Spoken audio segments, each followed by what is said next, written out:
In our never-ending quest for adventure and the unusual, Tanya and I are now in Arab, Alabama. That's right, Arab. Arab. Let me tell you a little bit about the story of this town. In the 1840s, there was a guy named Stephen Thompson. Stephen Thompson was his name, and he settled this area. He had some sons, and one of them was named Arad. with a D. With a D, A-R-A-D.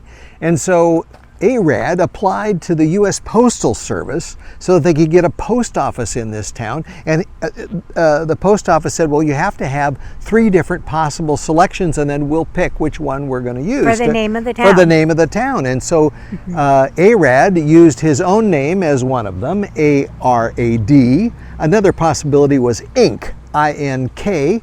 And another one was Bird, B-I-R-D.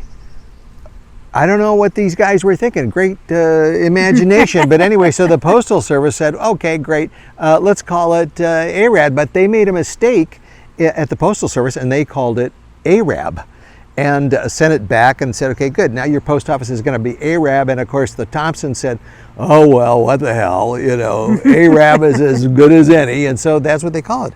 That's what the place is. The football team, the college team, the high school team here, they're called the Knights, the Arab Knights.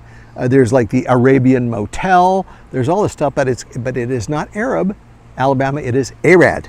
So here we are in Arab.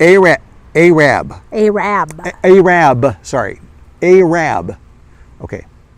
Well, this is part of the old historic part of Arab, and apparently there are a number of these old buildings, old schoolhouse, church, blacksmith shop, and so on, that were originally in other parts of the Arab community, but now have been moved here close to this park. This is not a heavy action day for tourists here at the Arab Village Historic Park. It's just Jay and Tanya. We're in beautiful downtown Arab, and we're looking at the Arab Jewelry and Pawn Shop, just one of the many businesses here in downtown Arab.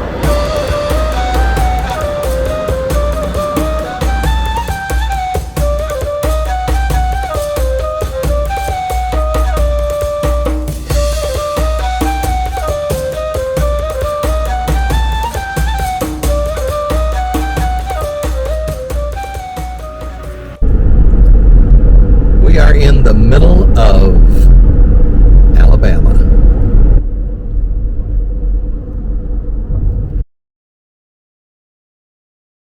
Okay, another adventure into the weird and unusual. We're in Cullum, Alabama, and we're at this abbey where there was a monk in the late 1800s who carved or constructed hundreds of little buildings that were replicas of things, including, for example, here, this is the, St. Peter's Basilica in Rome. And I don't know if you can notice way up there, we've got the Leaning Tower of Pisa up there. He's got, what else do you see here, Tanya? Pantheon in Rome. Right up here? The Pantheon of Rome. He's got the Alamo. It's just St. Anselmo in Rome. I mean, the guy made all these little buildings out of shells and mud and glass. And the Colosseum. The Colosseum. Where do we see that? Here's the Colosseum, of course. Yeah. So this monk here in Alabama worked on this for 70 years. And it's just highly unusual. This is all set on the site of a former rock quarry.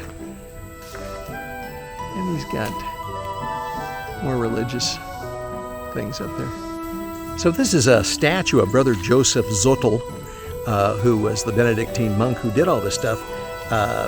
He was born in 1878 in Landshut, Bavaria, and then he died in 1961. But this was his life's work here. empty tomb of the Blessed Mother. Jerusalem.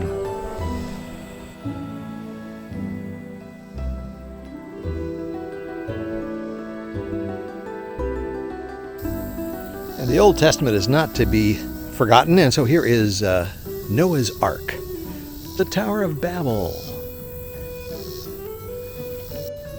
a lizard condo, the Great Wall of China,